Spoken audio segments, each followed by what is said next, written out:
How to fix SHEIN app crashing or freezing on iPhone. Let's get started. First, update the app. So launch your app store, search for the app SHEIN.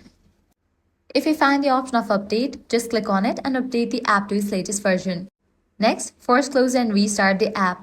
So launch it, swipe up from the bottom, swipe up to close, and again relaunch it. Next up, clear cache for the app. For that, close this.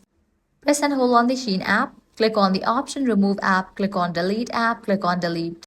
Launch your app store, search for the app SHEIN and then install it. This will clear cache. Next up, check for OS updates. For that, launch your Settings app, navigate to the option General. Click on the option Software Update. If any updates are available, just update it. Next up, disable VPN or battery saver. VPNs and battery optimizers can interfere with app performance. Check storage. For that, click on General, click on the option iPhone Storage. If your iPhone storage is full, SHEIN might crash while loading. Delete unused apps, photos, or videos to free up space. And that's it. These are some fixes for SHEIN app crashing or freezing on iPhone. If this guide helped you out, do not forget to like, share, and subscribe.